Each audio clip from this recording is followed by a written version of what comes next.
I'm very happy that I've been preceded by two very detailed and excellent talks on the supply of energy. But I being an economist, I'll talk about it more generally, the economics of energy, and address the topic of energy directly, because I think we need to focus on that topic very clearly, because our expectations of these things are very high. But I do think that we need to keep this at a cerebral level. I will not try and name call or get into in any interagency on political issues. Let me say it's a truism. I agree entirely that energy is required. Carried away with it, we also begin to think that perhaps, carried away with it, we also begin to think that perhaps, can you hear me? Can everybody hear me?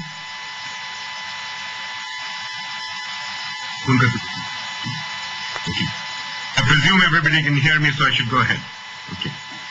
So let me say that we all have now begun to feel that energy is the binding constraint for growth.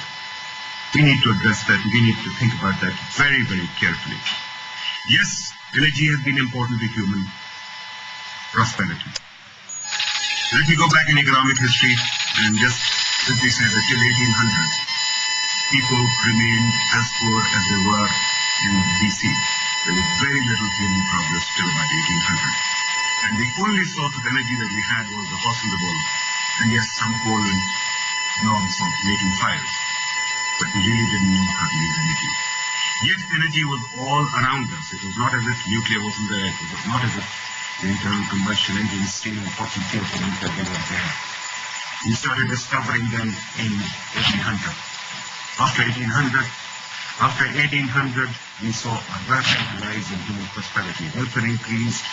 The welfare increased as we discovered not only new forms of energy, other new forms of human efficiency as well. And I think that's the key point that we have to recognize. Too often, engineers think that energy is a supply problem.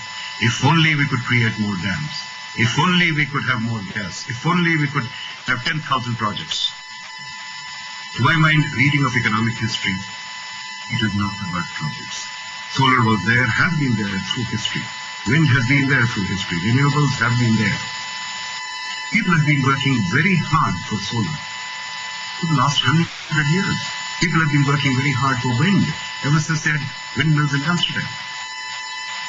It is not about projects. Yes, I know we like to count projects. I know we like to count, say, Kuramtangi or all these complicated names. If only we build them, if only we build them. It's not about projects. It's about discovery. It's about innovation. It's about trying to find the new thing. This is how the world has developed. Ultimately, it's what Neil Ferguson, the famous economic historian, says in his book, Civilization. It's about accepting the scientific method. It's about accepting research and change. And these things require hard work. It's about those guys who sat there for 50 years trying to discover solar energy. That's how long it takes to discover these things and make them. Not just simple government-funded projects. We expect change from government-funded projects. That, ladies and gentlemen, is our mistake. And let's take it. The chairman asked very eloquently for solutions. So solutions are available. They require hard work. It's not a prescription that you pick off the shelf. It's hard work that all of us as a society have to engage in.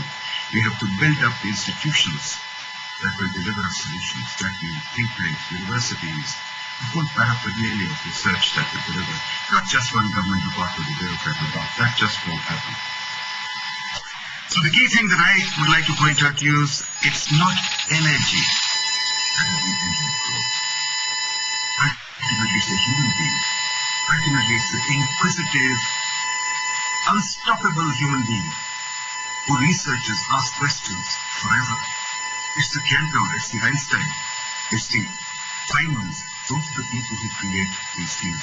It's not, energy is not just created without human endeavor. And we have to first of all accept human endeavor and work with it. That's the key thing that I want to say. It's about accepting technical change. Technical change is here, right here in my hand. It's an Apple iPhone. Not this I bought. I don't own it. It's about owning it. It's about understanding the technology, imitating, and then getting on to develop it. And that's the key thing that we want. Yes, of course, everybody needs energy. I mean, I love to have energy too in my house. But let us not forget that my great-grandfather had no light bulb in his house. Probably my grandfather also didn't have a light bulb in his house. Now we've started to think that it is our human right to have energy, to have light, to have air conditioning, etc. And that also free. I don't understand that at all. Yes, currently we have an energy crisis. Yes, currently we have load shedding. Yes, we are losing 2 to 3% of GDP because of load shedding. Yes, if somebody came and gave us free energy, that would be wonderful. If you had a sugar daddy, I would be happy too, but we don't. Yes, engineers talk about energy mix, and if only we could get more coal, more gas, more this and that. Agreed? Agreed? If only somebody could give us that. But no, nobody will give us that, ladies and gentlemen. We have to get it ourselves. We have to get it. How do we get it? Hard work. Let me raise 3 issues that are very important in energy. One issue has not even come up yet. Yes, everybody's talking about the supply of products, but the main issue as an economist that I see is pricing. Currently, we subsidize gas. How do we subsidize gas? We price it cheaper than other forms of energy, and therefore we have CNG and all other uses. I know, servers don't even switch off heaters. They even dry clothes with gas heater because it's so cheap. Yes, we use CNG. Why can't we price gas properly? Because we don't price gas properly, people are not even exploring gas. There's gas down there, but why should we explore it?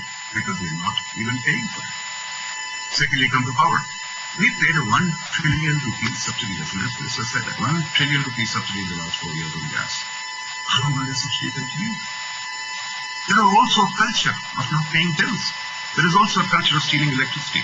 Let's talk about human behavior too. Let's not just talk about the supply of energy. We are wasting energy. We are stealing energy. We are not paying for energy. Yet we are underpricing it. Why? Because underpricing also means that we can ration it. Rationing also means that then we can engage in activities that you can option rationing. You can get rents from it. We are also giving new connections in gas. Why? When we don't have gas, why are we giving new connections? We are also giving new connections in electricity. Why? We have come to the stage, ladies and gentlemen, where we all feel that energy is a human right. I remind you, 2 generations ago, most of our ancestors didn't have it. And we have to really be clear that there is no such thing as a free good. We have to pay for it. Either we pay for it directly or the taxpayer has to pay for it. And when the taxpayer pays for it, it's a huge cost to the economy, which we are facing even now. So the pricing issue is central to any talk of energy. Second thing is the engineers talk about the energy mix and the supply of energy. I know everybody likes to talk about the supply of energy. But the supply of energy